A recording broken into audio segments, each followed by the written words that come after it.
Good afternoon, everyone. I'm back with another video. For those of you who don't know me, my name is Tesfa Hun.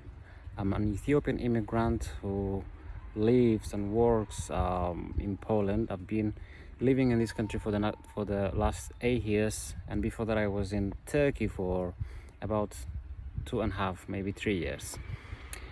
And I talk about my story as an immigrant, the successes that I had, my failures, how I feel, how I believe others can do better if they're in similar situation. I'm also in an interracial marriage.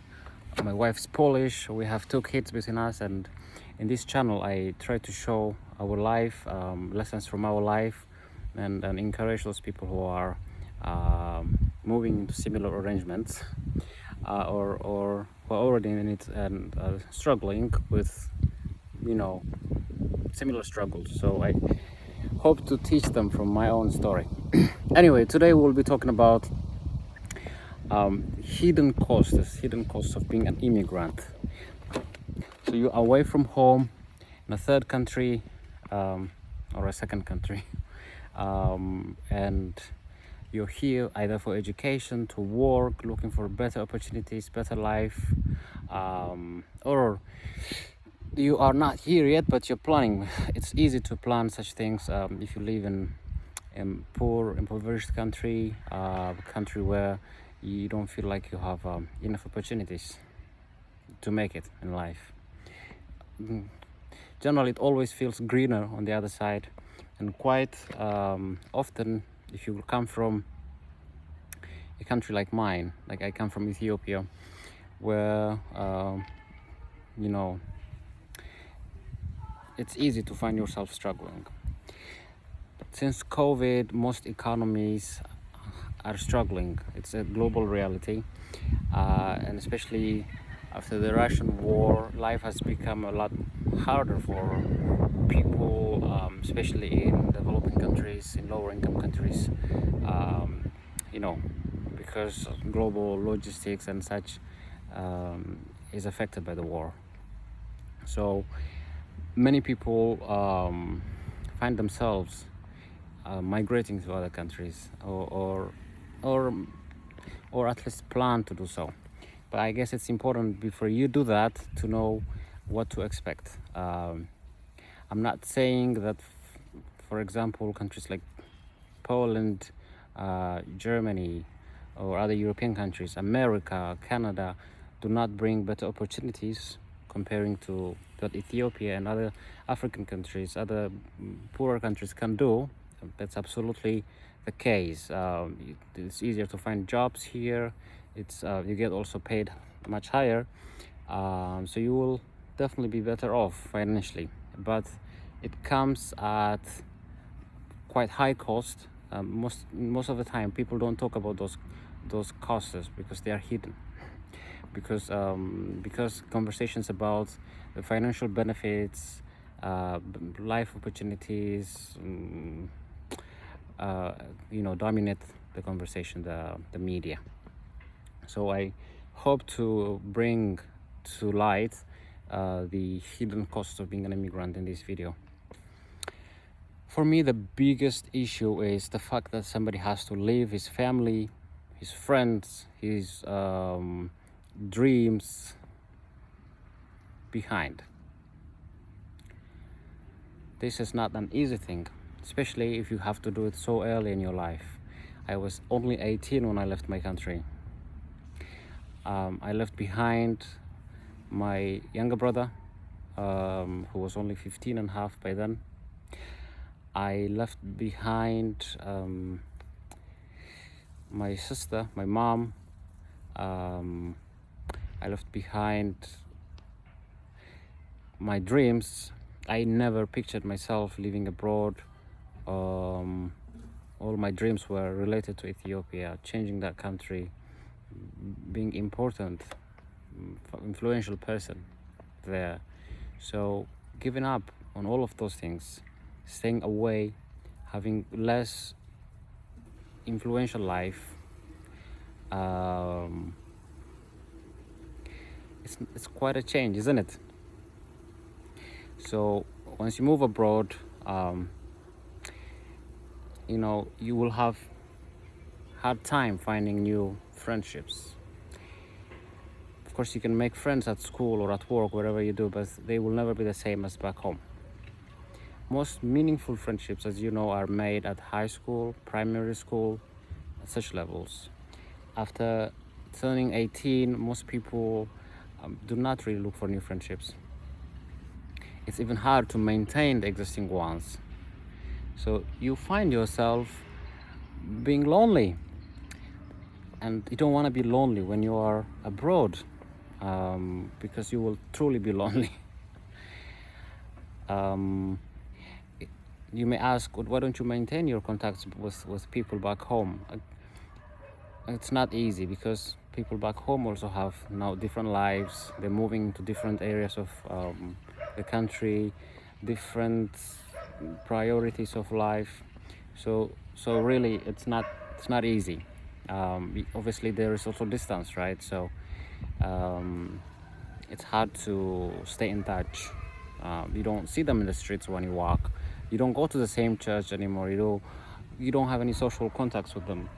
The only way you can do that is either social media or directly calling them, which is not enough. It also becomes hard after some point, even having common ground for conversation, right? You don't share much of life together. So there is this loneliness and sadness that comes with that. It's a massive cost. It's really massive. Missing out on your siblings, for example. I didn't watch my brother grow into his adult ages. He was away from me. We disconnected pretty much. I don't feel like I know him enough at this point. You miss out. But you go back home 5-10 years later, there are a bunch of new kids that you don't even know their names. They don't know you. Quite a lot changes, and time passes by before you even know it. So that's one big cost, opportunity cost. Second item I want to mention is it's just harder abroad. It's just harder. It's not your country, it's not your comfort zone, it's not your language, it's not your people. So it's harder to make it here. It's hard to grow in your career line. It's everything is just hard. You have to work so much harder than other people. You don't know how to navigate the bureaucracy. You don't know how to do the paperwork. For everything you need a translator if you don't speak the language really fluently. Yeah, so life is more expensive for you as an immigrant than locals. You don't know how to take opportunities, buy properties. Is it a good thing? Who can help me with that? Even renting a place is a challenge, because you have a different skin color, because you're a foreigner. People just don't want to rent to you. Everything is harder, and that can be tough on your mind, right? Life is not easy. You don't feel at ease at all. It's just a constant struggle. That's the second opportunity cost. Nobody talks about it, but that can really impact the quality of your life, as you can imagine. Third point is, especially now, there is growing anti-immigrant sentiment. People just, especially in Europe, had enough of immigrants. They don't want more of us. It doesn't matter if we are legally here or illegally here. For them, we're all the same, I believe. Of course, they understand that some of us here are quite beneficial to their economies. We work, we contribute to the social security, what is it called, safety net. We pay taxes. And we obviously, because we haven't grown up here, there wasn't much of public investment on us, right? Government didn't pay for my primary education. They didn't pay for my university education. I paid for it myself. So we really bring a lot of financial benefit to the society, which is true. But at the same time, there are a lot of illegal immigrants who become a burden, a social burden on these countries, quite a lot, especially in countries like Germany, France, who welcome too many immigrants, legally or illegally. You see my point? And because of which people at this point are really fed up with their governments and how things are controlled or out of control, let's say. And when they hate on immigrants, there is no discrimination. They hate on everyone, unless they really personally know you and what you're doing in life. So random people that you meet in the streets, they show you dark faces. They aren't happy to see you around, especially if you live in a small town, which is usually not populated by migrants like me, because migrants usually stay in big cities, right? So they see me, they get shocked. Why are you here? Of course they don't say that verbally, but you see this constant hate coming from people that you're not welcome. They shouldn't be here. It's not your place. It doesn't matter if you speak the language, if you're married to one of them. It doesn't matter how much work you do to the society. Some random guy will really destroy you. Now or later, they do. It happens quite a lot now, especially now. There is just too much anti-immigrant sentiment. Do you want to be in such a place? Really, do you? Doesn't it bother you? Sometimes say I don't want to be a chicken. I don't want to just get scared of random stupid guys who hate on me, who will say some bad words. I want to be a man, but at the end of the day, hate bothers you, and you don't know when that stupid guy will actually come and attack you. Maybe not you, but your kids. So for me, that is a cost. It's a massive cost, a big cost. And I don't know when it's gonna end, right? Yeah.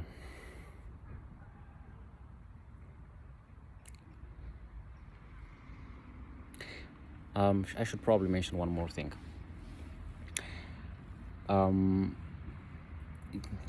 Because this is not your country, because you're not local, you really don't have much involvement in the society. Of course, if you learn the language and start involving in some sort of tasks, that can improve over time. But for example, I'm almost 30 years old now, but I haven't voted yet because I'm always away from my country since I turned 18. I feel like I'm missing out even on this social, political activity, involvement, very little things that people take for granted. But as an immigrant here, I'm not able to do that. I'm not a member of any social clubs. I'm not a member of anything, literally. My life is limited to my family, the family of my wife, my kids. I have very few friends, and only there. It's a very limiting experience for somebody who always dreamt about being influential, being big. This is a little too small life. I feel like I live in one room. Kind of feels like a prison sometimes. Yeah. So is it worth it? I don't know. Is it worth it really? I'm financially much better off. I'm happy that I don't trouble. I never troubled since I turned 18. My family, I'm on the other hand supporting them financially. I'm happy that I am able to do things that I probably wouldn't be able to if I stayed in my country. For example, traveling to other countries, owning a house, land by this age. this all comes thanks to this country and the opportunity it offers. I'm very thankful for that, honestly, and I completely understand if people have negative feelings towards me. I know it's not very personal. I know it's general feeling towards this uncontrollable or uncontrolled, let's say, immigration, and also the fact that people generally, I don't think this is limited to white people. People just don't want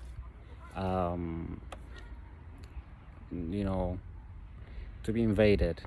People feel safer in among their own and as somebody who comes from a very multicultural, multi-linguistic community like Ethiopia, I understand it's a big challenge to have a mixed society. It rarely works. It doesn't work, even after thousands of years living together. People struggle to live in an environment with multiple languages, multiple religions.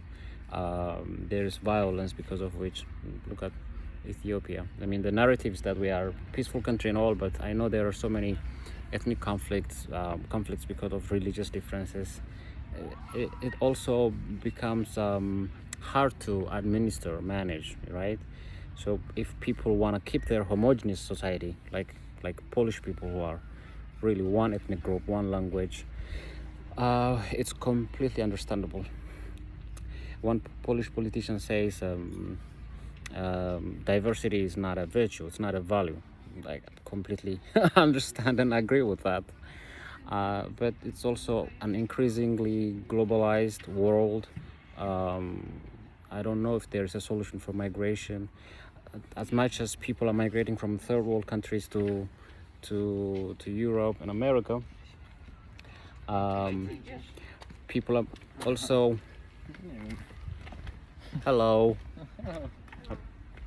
Yeah, people are also leaving Europe, moving to cheaper but prettier places, some islands, moving to places like Kenya, places like Mauritius, places like New Zealand with warmer climate. So globally, it's a global economy. It's one world. Yeah, so migration will always be there. People always move. I really don't want to stop anybody who is trying to come to Europe by this video, but I want to make the picture clearer to you, yeah, so that you can make a reasonable and a calculated decision.